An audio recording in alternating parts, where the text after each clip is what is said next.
A Halloween little story, wrote and told by the Fairy Storyteller. Anna had given rendezvous to her college friends for trick-or-treat. Seamus, Krogan, Neve, Moira and Aaron were there. They all had terrific Halloween costumes. Their rendezvous was at 6 p.m. It was dark, and it was in jokes and laughter that the young people knocked on the village doors. The pals collect a lot of sweets and candies. An hour later, they had almost gone around the village when Anna said, "Hey guys, who would dare to knock on Mr. Sweeney's manor?" None of the young pals answered. Come on, don't be scared. Nonsense. Everything that people say about Mr. Sweeney is just rubbish.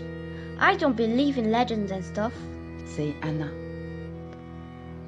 Nobody wanted to be a coward, but everyone knew deep inside that Mr. Sweeney's manor was haunted. Anyone who dared to knock for Halloween would awake the anger of spirits haunting the place. Everyone remembered little Sophie, found hung up in her bathroom during Halloween 1998 after knocking at Sweeney's manor. Bloody letters were written on the wall, signing Sweeney. The police had been formal. Sophie was alone at home that night and hung up herself. Remembering this, Anna swallowed hard and said proudly to her friends, "I'm going, guys." Somewhere in the village, the church bell rang 7 p.m. Anna's friends stayed in the street, and she was now alone, crossing the manor's backyard. Her eyes opened wide, she nervously approached the old cold stone manor. In the manor's park, the trees creaked. The creepy sound of dead leaves on the floor gave her goosebumps. Anna arrived at the manor's door and looked over her shoulder. In the distance, she saw the street, but couldn't see her friends.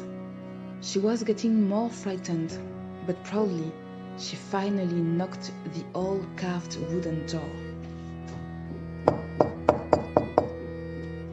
The sounds resounded in the manor in grim way.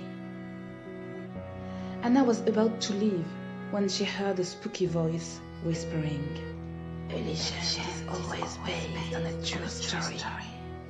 You should have never come here." Crying, sobbing, Anna ran away. She passed in front of her incredibly shocked friends. She arrived home, trying to calm down, to not worry her parents. She didn't say anything to them. She just locked herself in her bedroom. Her parents and little brother were getting ready for the Halloween party, but she refused to go with them, saying that she was not feeling well. She then went to bed, leaving living room and hall lights on.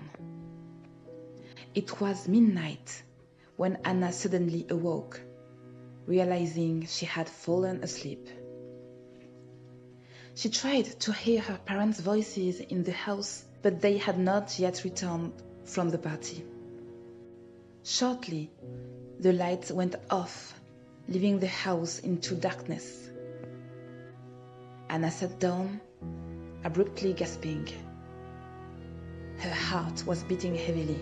Silently, she grabbed her phone on her night desk, but strangely, there was no signal.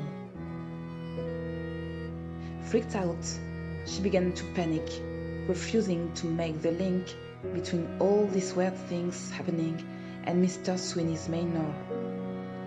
She slowly got up and went to inspect the street through her bedroom's windows. As she was opening the curtains, she thought she saw an extremely tall, skinny curved, black-hooded figure standing in front of the house. She rubbed her eyes to make sure she was right. The figure was gone, but suddenly Anna heard repeated knocks in her closet.